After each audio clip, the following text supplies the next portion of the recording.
Hello student, मैं हूं संत गोपाल और स्वागत है आप सभी का अपना चैनल संत जी स्टडी पॉइंट में। स्टूडेंट, जैसा कि आप जानते हैं कि अब बिहार बोर्ड मैट्रिक परीक्षा का सिर्फ 3 महीना बच गया है और इस 3 महीने में आपको सबसे पहले वो सभी क्वेश्चन कर लेना चाहिए जो एग्ज़ाम में आने वाला है।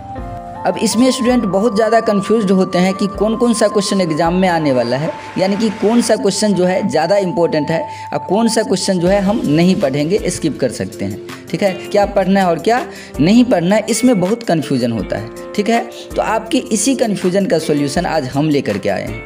हम आपके लिए लेकर के आए हैं क्लास 10th फिजिक्स का चैप्टर नंबर 4 जो कि है विद्युत, इलेक्ट्रिसिटी। ठीक है, इसका बेहतरीन नोट्स, इसमें वो सभी क्वेश्चन लिया गया है जो आने वाले एग्जाम में पूछा जाएगा। इसमें आपको बिल्कुल भी सोचना नहीं है कि क्या पढ़ना है और क्या नहीं पढ़ना है। नोट्स में जो जो क्वेश्चन है आप सारे क्वेश्चन को पढ़ लें अच्छे से और निश्चित तो हो जाएं, क्योंकि एग्जाम में इससे बाहर नहीं पूछा जाता है। ठीक है, तो चलिए आपको जो है ये नोट्स दिखाते हैं, लेकिन आपको बता दें कि इससे पहले जो है चैनल पे चैप्टर फर्स्ट यानी कि प्रकाश के परावर्तन का नोट्स अपलोड हो चुका है। यदि आप उस वीडियो को नहीं देखे हैं तो जा कर के देखिए और उस नोट्स को डाउनलोड करके पढ़िए। ठीक है, और आज जो चैप्टर नंबर 4 का वीडियो बनाने के लिए जा रहे हैं, जो वीडियो बन रहा है अभी, ठीक है, वो एक भाई कमेंट किया था कि भैया विद्युत का जो है वीडियो बनाइए, वो भी नोट्स के साथ। तो ये उनके कमेंट की वजह से जो है चैप्टर 4 का बन रहा है, नहीं तो पहले चैप्टर 2 का बनता। और भी कोई यदि ऐसे मेरे भाई होंगे, कोई स्टूडेंट्स होंगे जो चाहते होंगे कि मुझे इस चैप्टर का जो है नोट्स चाहिए, तो आप बेहिचक कमेंट कर सकते हैं, आपको उस चैप्टर का जो है नोट्स मिल जाएगा। और यदि कोई टॉपिक पे चाहते हैं कि ये टॉपिक समझ में नहीं आ रहा, आप एक्सप्लेन कीजिए, तो उसको बढ़िया से एक्सप्लेन करेंगे और समझाने की गारंटी है। ठीक है, तो चलिए आज जो ये विद्युत का नोट्स आप लोगों को मिलने वाला है वो भी फ्री में। ठीक है, तो ये वीडियो के लास्ट में बताएंगे कि डाउनलोड कैसे करना है। फिलहाल आप देख लीजिए इसको अच्छे से कि इसमें कौन कौन सा क्वेश्चन लिया गया है और कितना हेल्पफुल ये आपके लिए रहने वाला है। तो चलिए शुरू करते हैं। तो सबसे पहले आप देख सकते हैं कि ये नोट्स जो है ये चैप्टर नंबर 4 का है। ठीक है, चैप्टर नंबर 4, और चैप्टर नंबर 4 का क्या नाम है? विद्युत है। ठीक है, और इंग्लिश में कहे तो इलेक्ट्रिसिटी यानी कि बिजली। ठीक है, ये चैप्टर है।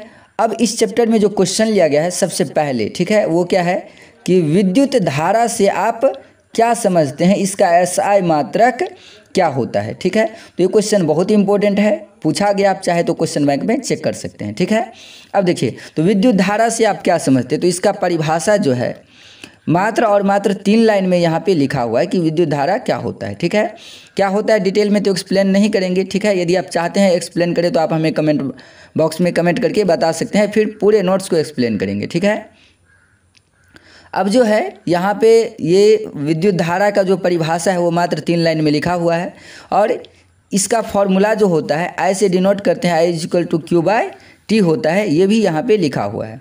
उसके बाद विद्युत धारा का एसआई मात्रक एम्पियर होता है, ये भी लिखा हुआ है।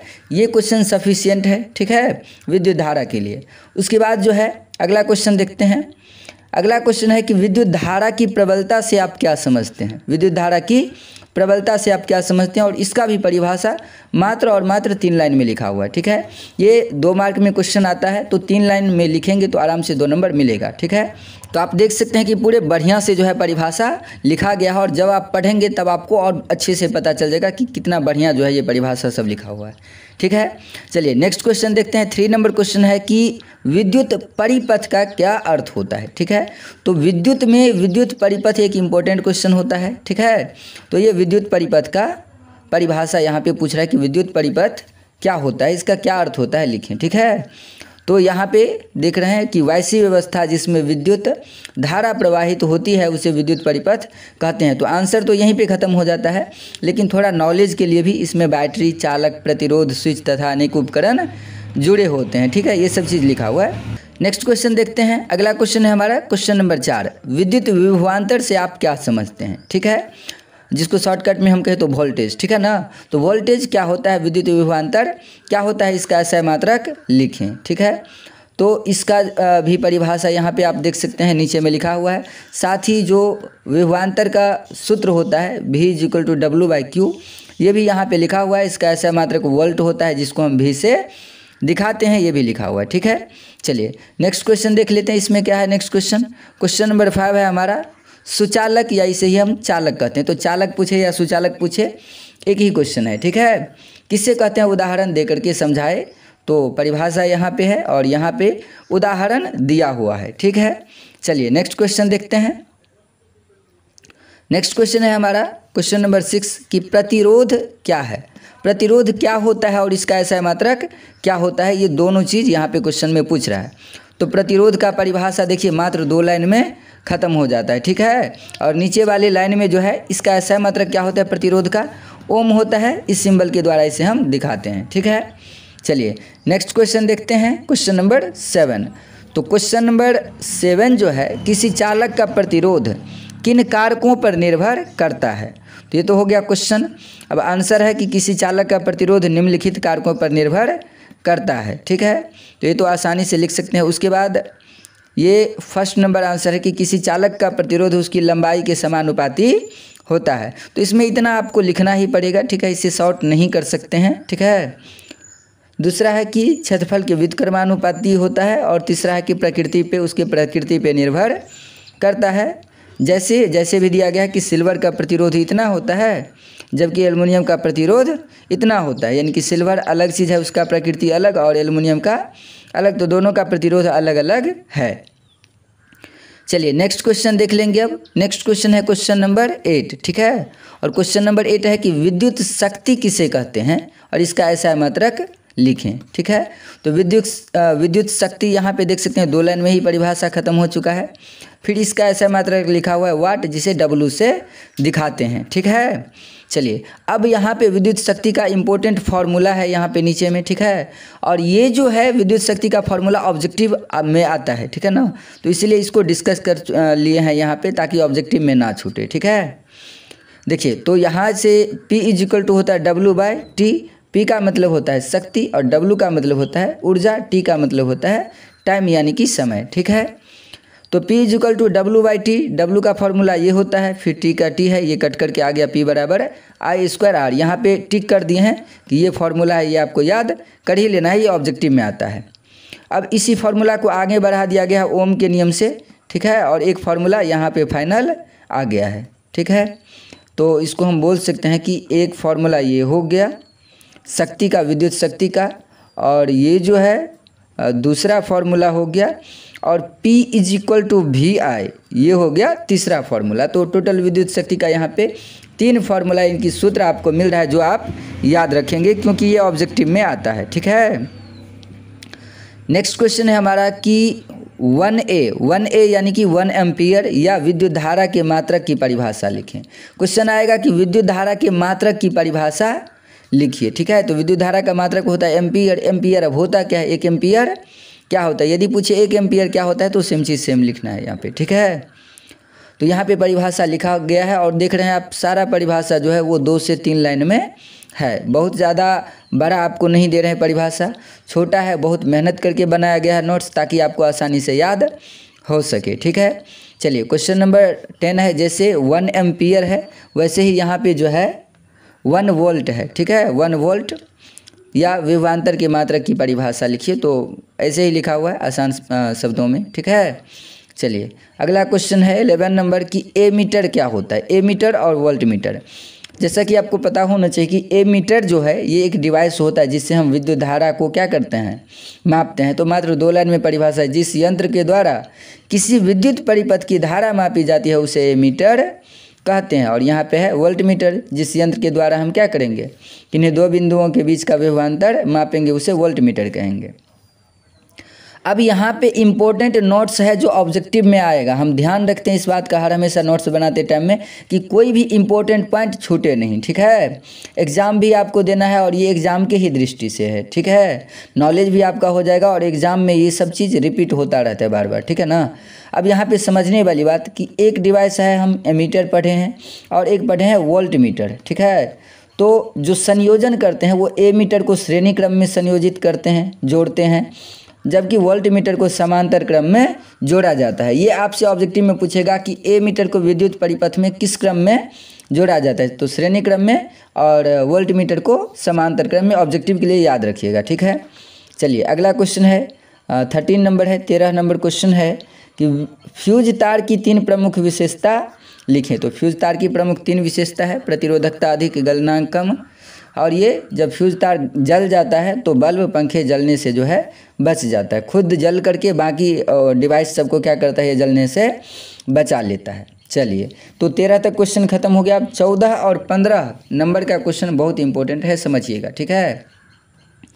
और ये क्वेश्चन जो है ये 5 अंक में पूछा जाएगा, यानी कि ये दीर्घ उत्तरीय क्वेश्चन है और रिपीट होने वाला क्वेश्चन है, ठीक है। 3 प्रतिरोध है R1, R2 और R3। जब इसको हम श्रेणी क्रम में जोड़ेंगे तो कुल प्रतिरोध का मान कितना होगा, ठीक है। तो ये क्वेश्चन है, ये 5 नंबर में बहुत बढ़िया तरीका से लिखा गया है, यहाँ पे देख सकते हैं, ठीक है। जितना आसान हो सके उतना आसान बनाए हैं, यहाँ पे चित्र लिखा गया है। फिर यहाँ पे कैसे हम प्रूव किए हैं कि RS = R1 + R2 + R3, परिभाषा भी लिखा गया है, ठीक है। परिभाषा पूछेगा तो 2 नंबर में भी पूछ सकता है, ठीक है।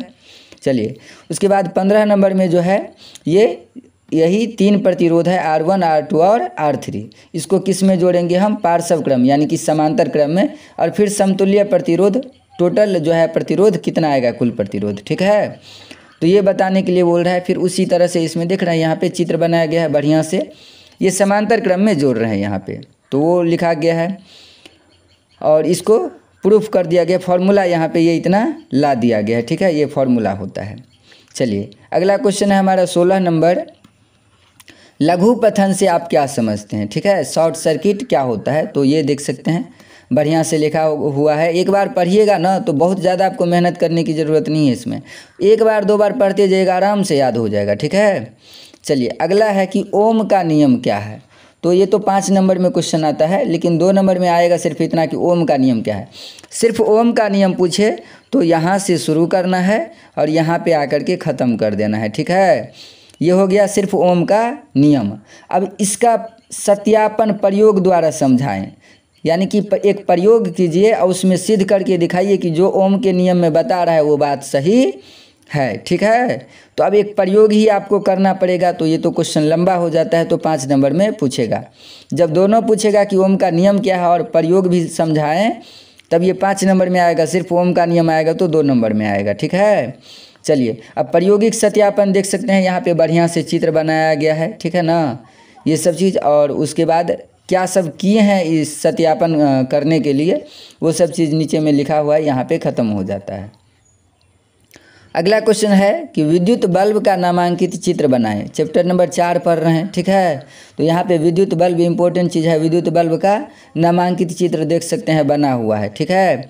बनाना बहुत आसान है, छोटा सिक्का होता है उसके मदद से आप आसानी से बना सकते हैं, ठीक है। और इसमें बना हुआ है पूरे बढ़िया से, देख सकते हैं। 1-2 बार प्रैक्टिस कीजिएगा, बन जाएगा।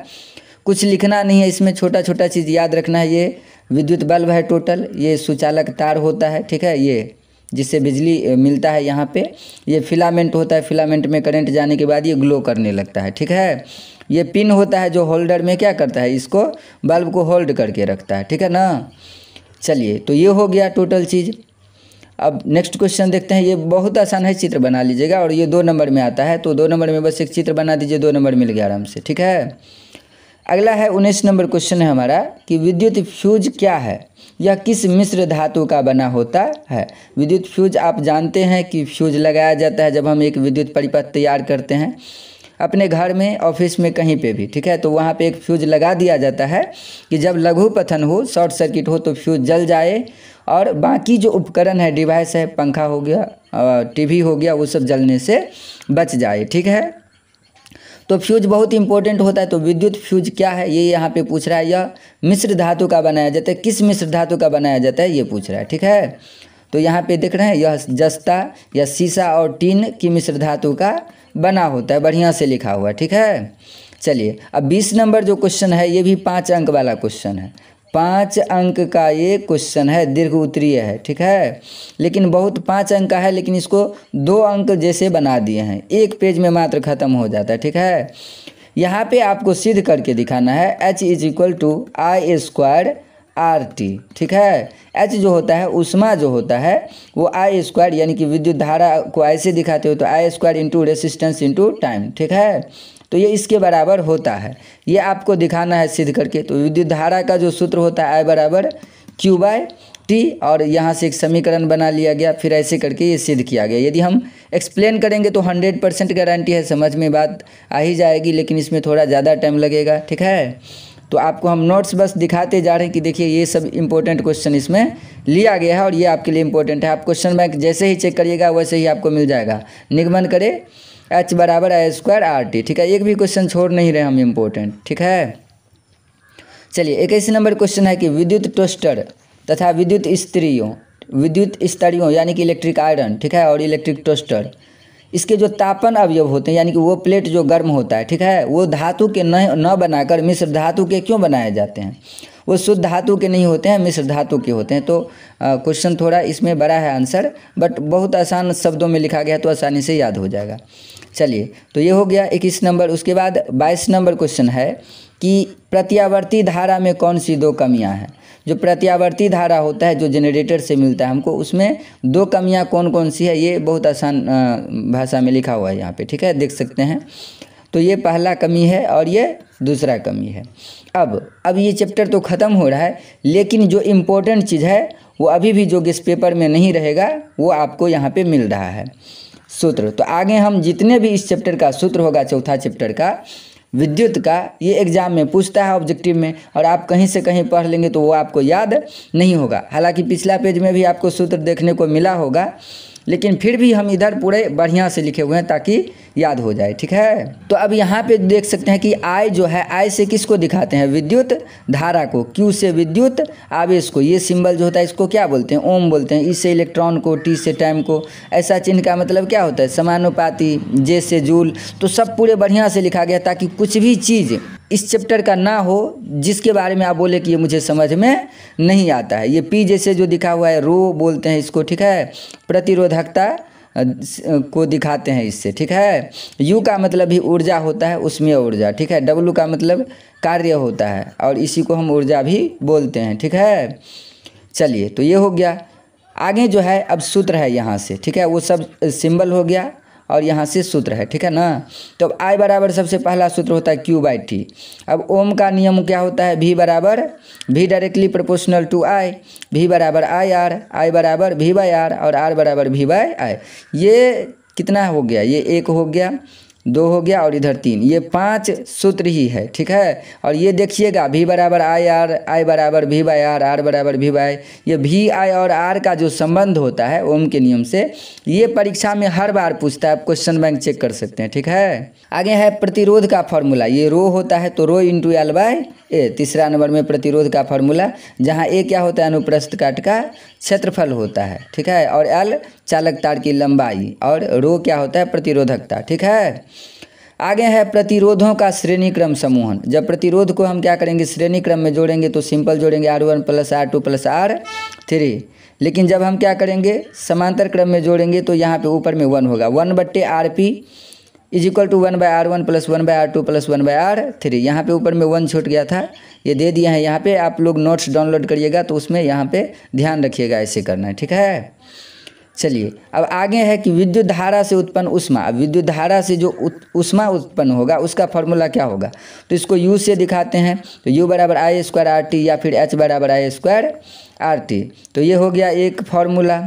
उसके बाद दूसरा है कि H बराबर होता है V² T/R होता है। यहाँ पे ये L सब कुछ भी नहीं है, बस ये है V² R × T, या इसको T ऊपर में भी लिख सकते हैं, V² T ऐसे लिख सकते हैं, V² T/R। ठीक है, तो ये हो गया दूसरा फॉर्मूला। उसके बाद तीसरा फॉर्मूला यहाँ पे है H बराबर VI/T। तो ये हो गया ऊष्मा का 3 फॉर्मूला। ठीक है, आगे है विद्युत शक्ति। तो विद्युत शक्ति का तो ऑलरेडी उधर पढ़े हैं कि क्या होता है? I² R होता है। ठीक है, उसके बाद क्या होता है? VI, फिर W/T और V² R। तो स्टूडेंट ये हो गया क्लास 10th फिजिक्स चैप्टर 4 का पूरा क्वेश्चन। ठीक है, इस नोट्स में टोटल देख चुके हैं आप, ये फॉर्मूला हो गया। और क्वेश्चन का बात करें तो क्वेश्चन कितना हो गया? 22 क्वेश्चन टोटल हो गया, जो सब इम्पोर्टेंट है। ठीक है, चलिए, तो ये नोट्स पूरा क्वेश्चन आपको समझा दिए। अब हम आपको बताते हैं कि इस नोट्स को डाउनलोड कैसे करना है। ठीक है, तो इसके लिए आपको जाना है इस वीडियो के डिस्क्रिप्शन बॉक्स में, वहाँ पे लिंक होगा class 10th physics chapter 4 notes. ठीक है, तो class 10th physics chapter 4 notes उसके बाद जो है आपको लिंक मिल जाएगा वहाँ से, और आराम से डाउनलोड कर सकते हैं और फिर अच्छे से तैयारी कर सकते हैं। ठीक है, साथ ही ये चैप्टर 1 का और 4 का अपलोड हो चुका है नोट्स। ठीक है, आपको मिल जाएगा। और नेक्स्ट फिर वीडियो लाने वाले हैं जिसमें 2-3 मतलब फिजिक्स में 6 चैप्टर है, 6 के 6 चैप्टर का आपको नोट्स मिलने वाला है, वो भी बिल्कुल फ्री। और इतना ही नहीं, केमिस्ट्री का भी नोट्स मिलेगा, बायोलॉजी का भी नोट्स मिलेगा, हिंदी का मिलेगा, हिंदी व्याकरण का मिलेगा। ठीक है, सारा सब कुछ का नोट्स मिलेगा बिल्कुल और बिल्कुल फ्री। ठीक है, आपको 1 भी रुपया नहीं देना है। बस करना क्या है कि अभी जो है चैनल को आपको सब्सक्राइब कर लेना है, नोटिफिकेशन बिल को ऑन कर लेना है। ठीक है, और यदि वीडियो अच्छा लगता है तो प्यारा सा कमेंट कर देना है। ठीक है, तो मैं आशा करता हूँ कि आज का ये वीडियो आपको अच्छा लगा होगा और इस वीडियो में जो भी क्वेश्चन बताया गया है वो आपको समझ में आया होगा। फिर भी यदि आपका कोई डाउट रह जाता है तो आप हमें कमेंट बॉक्स में कमेंट करके पूछ सकते हैं। साथ ही ये वीडियो यदि आपको अच्छा लगा है तो इस वीडियो को अभी लाइक कर दीजिए। यदि आप चैनल पे नए हैं तो चैनल को सब्सक्राइब करके नोटिफिकेशन बेल को ऑन कर लीजिए ताकि आने वाले वीडियो का नोटिफिकेशन आपको मिल सके। तो चलिए मिलते हैं नेक्स्ट वीडियो में ऐसे ही इंटरेस्टिंग टॉपिक के साथ। वीडियो देखने के लिए और इतना सारा प्यार देने के लिए आपको तहे दिल से बहुत बहुत धन्यवाद।